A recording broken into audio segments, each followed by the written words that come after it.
예수님은 십자가에 달리시기 이틀 전 수요일 날 아주 중요한 말씀을 주셨는데, 제자들이 성전에서 이제 말씀을 마치고 나오시는데 제자들이 예수님에게 예수님 저 성전 보십시오. 얼마나 웅장하고 정말 너무나 좋지 않습니까? 그랬더니 예수님이 제자들의 말에 동조를 하는 게 아니라 정반대로 앞으로 환란이 올 건데 저 성전의 돌 위에 돌 하나가 남지 않고 다 무너지는 날이 올 것이다. 그런 말씀과 더불어 이제 예수님이 정말 종말에 이 땅을 심판하시고 성도들을 구원하기 위해서 재림하시는 날을 초점으로 맞춰서 종말론을 오늘 가르쳐 주셨어요. 그러니까 이스라엘 사람들에게는 두 가지의 종말 예언이 있어요. 서기 70년에 로마에 의해서 예루살렘이 다 파괴되고 성전이 파괴되고 백성들이 쫓겨나서 온 세상을 떠돌게 되는 종말이 있고, 또 하나는 인류 전체에게 오는 종말이 있다. 이것을 마태복음 24장, 25장에서 다 설명해 준 거예요. 그래서 이 말씀을 깨달았다면 이스라엘은 그때부터라도 다시 회개하고 예수님 믿고 예수의 복음을 전하는 사명을 감당했다면 그들이 그런 일을 당하지 않았을 거예요. 근데 역사적으로 2000년 동안 이스라엘 사람들이 어떻게 그 저주와 이런 고통을 겪었는지 우리는 봤잖아요. 그게 증거예요. 산 증거. 역사가 엉뚱하게 해석하고 있는 거, 그거에 현혹되지 마시고 성경에 예언된 역사가 그대로 2000년간 오고 있다는 거 꼭 깨달으시 바랍니다. 그래야 그 이스라엘의 예언의 성취를 통해서 인류 전체에게 주신 이 종말론의 예언이 곧 그대로 이루어진다는 거 확신하시기 바랍니다. 그래서 지금 우리는 1절부터 3절만 읽었는데 제자들이 충격을 받고, 그렇다면 예수님 주의 날이 언제 이르는 겁니까? 그 징조를 우리가 좀 알았으면 좋겠습니다 했을 때 이제 4절부터 예수님께서 종말론을 쭉 얘기하시면서 25장 끝절까지 24장, 25장이 길어요. 그것이 예수님의 종말 예언 전체예요. 그런데 이것은 계시록보다도 더 확실하고 또 구약의 선지자들의 모든 예언보다도 더 확실해요. 그래서 하나님은 우리에게 모든 예언을 확실하게 알려주셨다는 것을 이 마태복음 24장, 25장만 깨달으면 우리는 확신할 수 있어요. 비록 계시록을 아직까지 잘 풀지 못했다 할지라도, 구약의 선지서에 대한 예언을 우리가 잘 모른다 할지라도, 이 예수님의 이 종말 예언, 오늘 이제 전체 개요를 말씀하려고 하는데, 이 큰 틀만 알아도 얼마나 이 종말론이 중요한가를 깨달을 수가 있어요. 그래서 저와 여러분들은 이제 이거를 모르고는 성경을 알 수가 없는 거예요. 이 본문이 종말의 핵심이에요. 그래서 반드시 오늘 이 뼈대를 제가 추려드리려고 하는데 반드시 기록해 놓으시고 반드시 여러분들이 이걸 마스터해야 됩니다. 그래서 잘 모르겠거든 또 들어보시고 또 들어보시고 24장, 25장을 계속 깨달아질 때까지 읽어 놓으셔야 돼요. 그래야 종말을 준비할 수 있어요. 믿으시 바랍니다.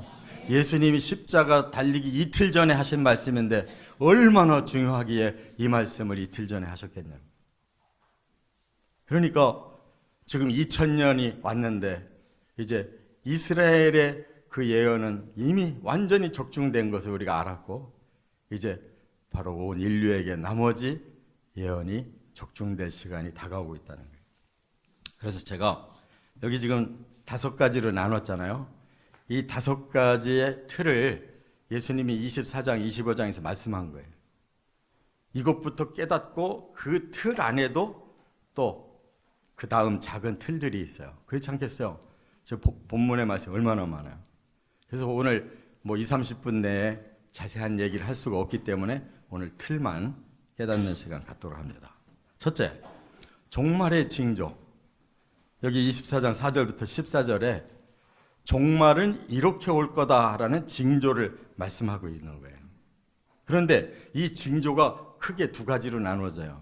하나는 전 역사 속에서 흐르는 징조가 있고, 또 하나는 임박했을 때 흐르는 징조가 있어요. 깨달아야 됩니다. 2000년의 역사 속에 서서히 오고 있는 징조를 예수님이 말씀한 게 있고, 그 다음에는 종말이 가까웠을 때, 임박했을 때 알게 해주시는 징조가 있단 말이에요. 자, 종말의 징조 써놨죠. 먼저 2000년 역사 속에서 내려오고 있는 징조가 있어요. 그게 뭐냐? 첫째가 거짓 그리스도가 미혹한다 그랬어요. 그런데 한 거짓 그리스도가 아니에요. 많은 거짓 그리스도인이에요. 그러니까 2000년 동안 사탄은 뭐가 제일 겁나냐면 그리스도가 재림하는 게 제일 겁나는 거예요. 왜냐하면 바로 예수님이 그 심판권을 가지고 계시기 때문에 그 전에 사람들을 흩어야 돼요. 어떻게? 그리스도가 왔다. 그래서 믿는 자들을 많은 가짜 그 그리스도가 설파를 해서 사람들을 시대마다 계속 죽여야 된단 말이에요. 왜? 그래야 사탄은 자기 목적이 이루어지니까. 진짜 예수가 오면 자기는 끝나는 거예요. 인류는 심판을 받아야 돼요. 그 전에 사탄은 해야 되는 일이 있단 말이에요. 역사 속에서 계속 가짜 그리스도를 보내서 사람들을 죽여야 된단 말이에요. 신자들을 빼내서 망하게 해야 된단 말이에요. 그렇기 때문에 사탄은 거짓 그리스도를 역사 속에 계속 보낸다는 걸 깨달으시 바랍니다. 그러면 처음이 더 많겠어요? 끝이 더 많겠어요? 마지막에 갈수록 가짜 그리스도가 더 많아지는 거예요. 2번째, 난리와 난리의 소문이 난다 그랬어요. 이 난리라는 건 전쟁을 말하는 거예요. 계속 전쟁은 일어날 거고 계속 전쟁은 듣게 될 거라는 거예요. 자기들의 삶의 현장이 아니라도 그것이 퍼지고 퍼져서 모두가 계속 전쟁에 대한 고통과 두려움과 그것을 느낄 거다 그랬어요. 2000년 동안 무서운 전쟁들이 일어났는데 초반이 클 것 같아요? 끝이 클 것 같아요? 빨리 얘기하세요. 네. 그래서 1차, 2차 세계대전이 일어난 거예요. 역사에 없던 무서운 세계대전이 일어났단 말이에요. 전쟁이라고 하는 것은 사람들에게 가장 두려운 고통이에요. 그 다음 3번째가 뭐냐? 민족과 민족, 나라와 나라 간에 대적을 할 것이다 그랬어요. 이거는 전쟁하고 달라요. 다른 전쟁이에요. 뭐냐? 사상의 전쟁. 사람들의 가치관이 달라가지고 그냥 서로가 안 맞으면 계속 싸우는 거예요. 종교 간에도 계속 싸우고 민주주의, 공산주의가 계속 싸우고 사상이 안 맞으면 다 적이 되는 거예요. 또 하나는 신분이 서로 차등이 있기 때문에 싸우는단 말이에요. 가장 발달했다는 미국에서도 가장 큰 전쟁이 뭐예요? 인종전쟁이라는 거예요. 끝까지 차별을 두려고 한단 말이에요.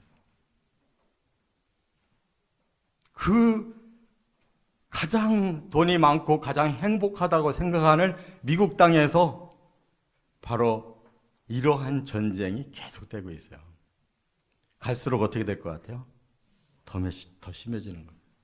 종교전쟁, 사상전쟁, 인종전쟁, 신분 차등전쟁 계속 일어난단 말이에요. 그 다음에 네 번째, 기근이 일어난다 그랬어요. 기근이라는 말은 한마디로 환경 파괴예요. 기근이 그냥 일어나는 게 아니에요. 환경이 다 파괴되면 사람들이 먹고 살 수가 없는 거란 말이에요. 지금 이렇게 세계에서 기술이 발달해서 대량 생산을 하는데도 불구하고 왜 굶어 죽냐고. 저 아프리카, 아시아에 굶어 죽는 사람들이 얼마나 많은지 몰라요. 왜? 그 땅이 환경이 다 오염되고 파괴돼 가지고 생산이 안 돼. 강대국은 자기들 먹고도 남지만 안 줘. 종말이 갈수록 어떨 것 같아요? 기근은 더 심해지는 거예요. 깨달으시 바랍니다.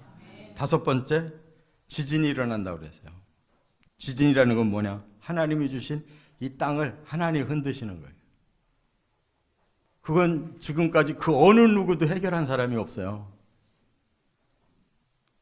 최근에도 미얀마에서 지진이 일어났는데 그 옆에 태국인이 여러 나라들이 아주 무섭게 빌딩들이 무너지는 거 봤잖아요. 그거 누가 해결할 수가 있어요? 바로 죄악된 이 세계를 하나님이 지금 심판하겠다고 이렇게 고통을 주고 있단 말이에요. 이 세계 문명, 가장 사람들이 죄악이 극심한 이런 문명의 땅에도 계속 지진을 일으키고 있단 말이에요. 이것이 역사 속에서 계속 진행되는 징조라고 말씀했어요. 근데 마태복음에서는 여기까지 4가지만 말씀했어요. 그리고 요 재앙의 징조가 누가복음으로 넘어가면 3가지를 더 말씀했는데, 여기 보면 누가복음 21장 11절에 이제 6번째를 말씀했어요. 무서운 전염병. 무서운 전염병. 역사 속에서 이 세계가 가장 혼란을 겪은 것이 전염병 때문에 겪은 거예요. 14세기서부터는 흑사병 때문에 아주 그냥 전 유럽이 다 말살될 정도였어요. 우리가 몇 년 전에 겪은 코로나는 단번에 전 세계로 퍼져가지고 아직도 후유증이 계속되고 있어요. 지금 코로나 진행되고 있는 거예요. 그냥 일반 감기랑 달라. 7번째, 무서운 일들이 벌어질 거다 그랬는데 이것은 공포사건.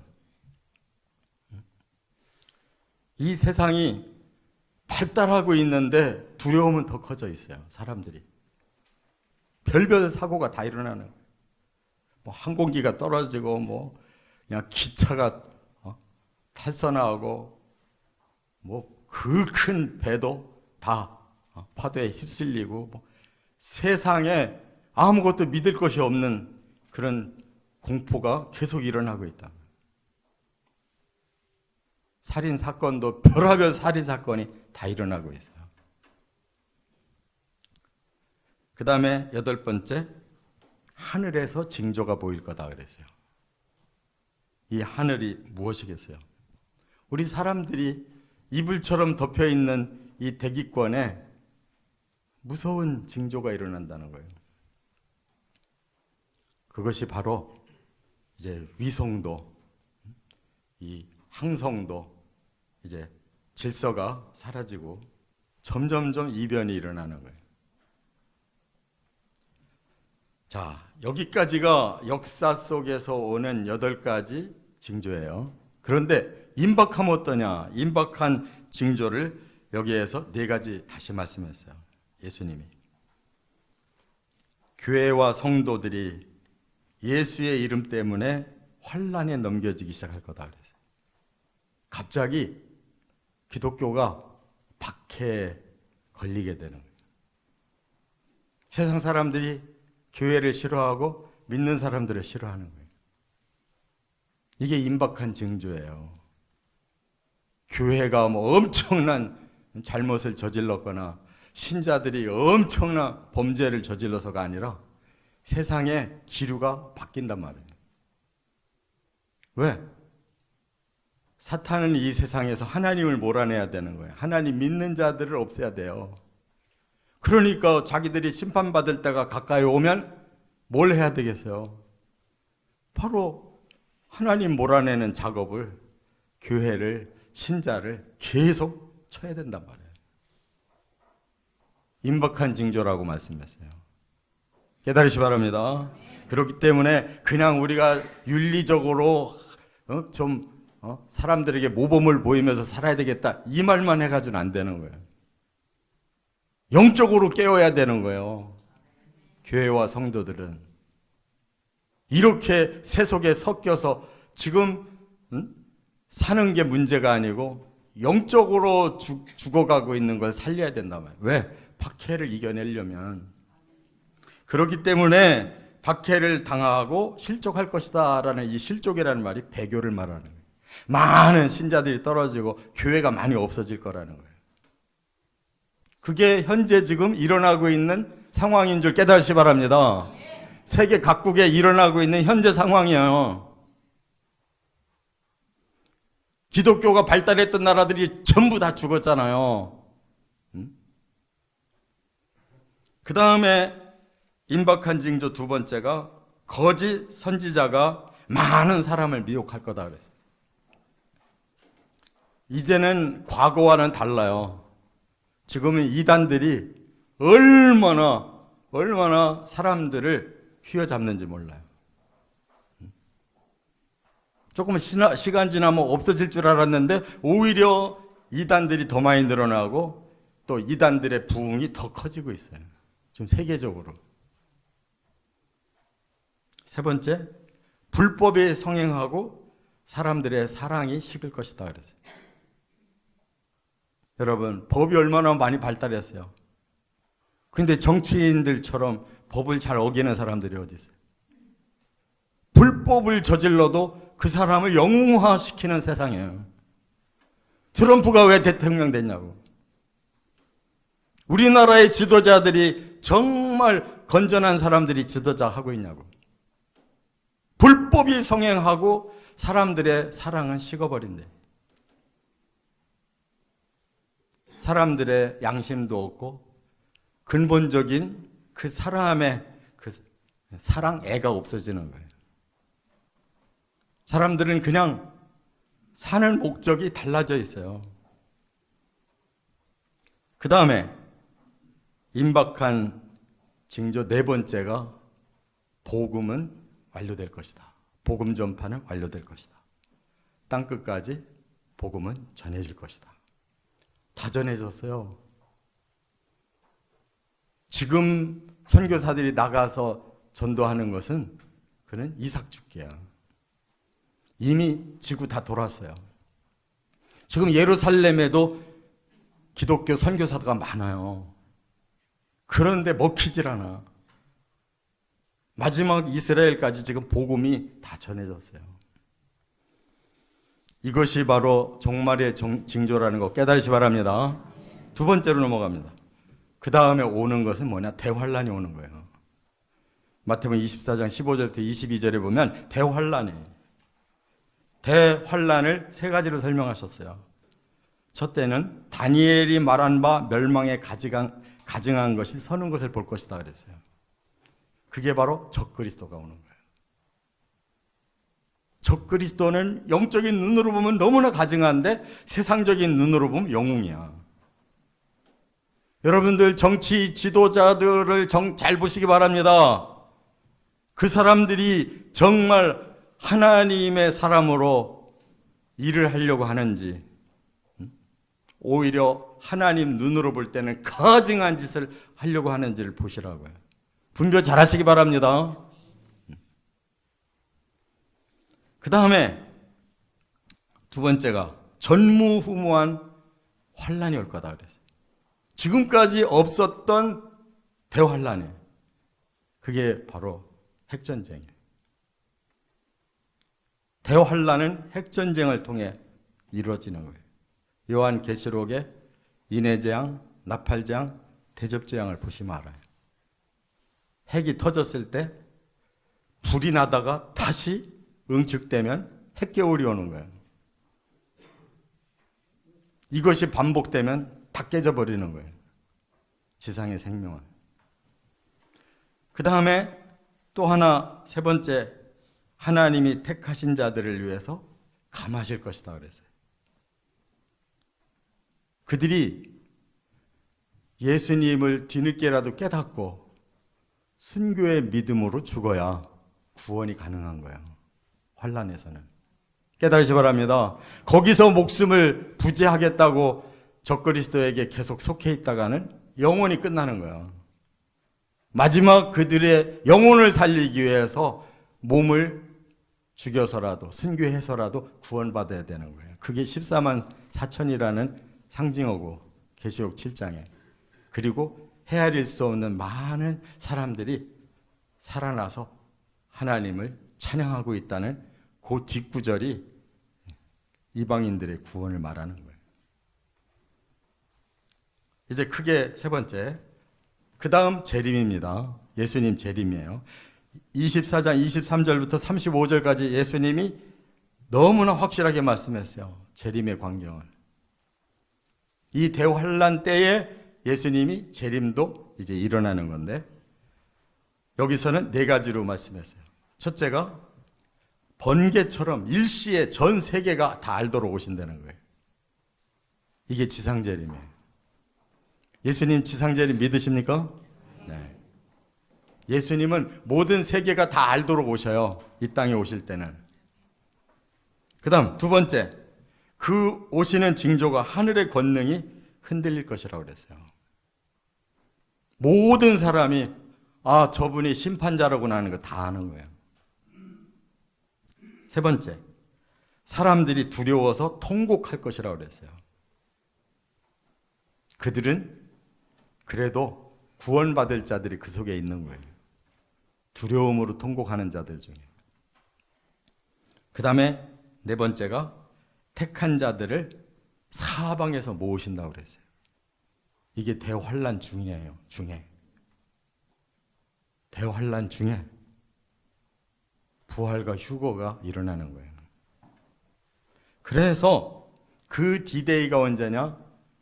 7번째 나팔, 마지막 나팔을 불 때라고 그랬어요. 그걸 해석할 수 있는 길은 재앙, 인해재앙, 나팔재앙, 대접재앙 중에 나팔재앙의 7번째 나팔을 불 때라고 그랬단 말이에요. 그러니까 마지막 대접재앙을 남겨놓은 상황에서 바로 예수님이 거둬들일 자를 거둬들인다는 거예요. 그렇기 때문에 환난 전에 예수님이 공중에서 사람들을 끌어올린다라고 데살로니가서에는 그렇게 느껴지는데, 거기에는 환난을 얘기하고 있는 게 아니라 부활과 휴거만을 얘기하고 있는 거고, 계시록에서는 그 타이밍을 환난 중에라고 계시해 주시는 거예요. 깨달으시 바랍니다. 우리가 구체적인 거 모르더라도 이 틀만 알고 있으면 돼요. 어느 시기든지 어느 시간이든지 주님만 바라보시기 바랍니다. 그 다음에 크게 네 번째가 대비예요. 중요한 거는 그 디데이를 우리가 대비하느냐 못하느냐가 중요하다. 이게. 어떻게 대비해야 되냐를 지금 가르쳐주고 있는 거예요. 네 가지로. 그 날과 그 때는 아무도 모르고 아버지만 아신다 그랬어요. 예수님도 그 디데이를 본인이 주관하지 못한다. 하나님이 주관하신다. 믿습니까? 그렇기 때문에 예언하는 사람들이 몇 년, 몇 월, 며칠에 오신다는 건 다 가짜예요. 예수님도 그 말씀을 하실 수 없는데. 두 번째는 그 때가 노아의 때와 같다고 그랬어요. 노아의 때가 어떻는지를 창세기 6장으로 돌아가서 보면 알아요. 아무도 안 믿었어요. 노아의 8 식구만 순종해서 배를 지었을 뿐이고, 미리 짐승들을 다 하나님이 불러들여서 노아의 그 방주가 문을 닫혔을 때, 그때부터 이제 창수가 터지기 시작하니까 사람들이 그때 살려달라고 한 거예요. 그러니까 그 직전까지 어떨 것이냐, 먹고 마시고 시집가고 장가가다가 결국은 깨닫지를 못하고 결국 문은 닫힌다. 구원의 문은 닫힌다. 세 번째, 데려감을 당할 자와 버려둠을 당할 자가 나누어질 것이다 그랬어요. 그러니까 우리가 뭘 대비해야 되느냐? 주님이 언제 오시든지 나는 주님께 부름을 받을 수 있는 확실한 믿음과 준비하는 깨어있는 영이 있어야 된다는 거예요. 영이 깨어있으면 우리를 부르시는 것을 보게 되고 올라갈 거예요. 믿습니까? 이때의 부활과 휴거는 동시에 일어나는 거예요. 네 번째가 가장 중요해요. 오늘을 대비하도록 예수님이 하신 말씀이 뭐라고 그랬냐? 충성되고 지혜 있는 종이 때를 따라 양식을 나눠주는 자는 복이 있다고 그랬어요. 지금 어떻게 우리가 대비해야 되느냐? 정말로 충성되고 지혜 있는 하나님의 종이 때를 따라서 말씀을 나눠주고 있을 때 복을 받을 것이다 그랬어요. 할렐루야. 그 종이 위대한 게 아니라 하나님의 진리가 위대해서 그 진리를 충성되게 지혜롭게 깨닫고 그 때를 따라서 계속 영의 양식을 나눠주고 있는 자들이 복 받는단 말이에요. 딴 거 할 새가 없어요 지금. 끝으로 크게 다섯 번째 이제 심판이 이루어지는 25장으로 넘어가면 1절부터 46절 전체가 심판 얘기를 하고 있어요. 그러면 심판은 몇 가지가 있느냐? 세 가지가 있다는 거예요. 첫째 심판은 열처녀 비유. 다섯 처녀는 지혜롭고 믿음으로 깨어있다가 그들은 신랑을 맞이했어요. 나머지 다섯 처녀는 미련해가지고 아무 준비를 안 하고 있다가 갑자기 신랑이 오신다고 하니까 그때서 나서서 준비하려니까 기름이 떨어져서 신랑을 맞이하는 등불을 들고 갈 수가 없는 거예요. 이거는 신자 중에 구원에 이를 자가 있고 신자지만 구원 못 받을 자들이 있다는 거예요. 두 번째 심판, 바로 달란트 비유로 말씀했어요. 5달란트, 2달란트, 1달란트. 자기들 주어진 달란트대로 열심히 일해서 10달란트를 준비한 사람, 1달란트는 그대로 땅속에 감춰둔 사람. 주인이 볼 때 어떤 일꾼을 칭찬하고 어떤 일꾼을 벌주겠냐 이거예요. 이건 바로 일꾼에 대한, 하나님의 일을 하는 사람들에 대한 심판이에요. 세 번째, 여기 뭐라고 그랬어요? 양과 염소를 둘로 나눌 것이다. 이건 인류에 대한 심판이에요. 양이 된 자, 구원받을 자들, 염소로 남아있는 자, 멸망받을 자들, 인류를 가르겠다는 거예요. 이거 다 예수님이 미리 다 얘기하셨어요. 그래서 결국 계시록도 이 말씀의 참고서로 주신 거예요. 우리가 로마서부터 계시록까지 서신들이 남아 있잖아요. 그 서신이 뭐예요? 예수님께로부터 계시받은 그 선지자들, 제자들이 남겨놨어요. 예수님의 이 종말론을 풀어놨단 말이에요. 믿습니까? 그렇기 때문에 사도 바울이 쓰임받고 사도 요한이 쓰임받아서, 그리고 베드로, 야고보, 유다 이런 사람들이 짤막짤막하게 이 종말론을 다 풀어놓고 있단 말이에요. 이걸 종합 정리하면 바로 여기에 원본이 있는 거예요. 마태복음 24장, 25장에. 믿습니까? 그러니까 원본이라도 똑바로 알고 있어야 될 거 아니에요. 그런 하나님의 축복과 이 계획에 반드시 이 말씀을 깨닫고 순종해서 하나님의 주시는 구원 축복을 받으시길 주의 이름으로 축원합니다.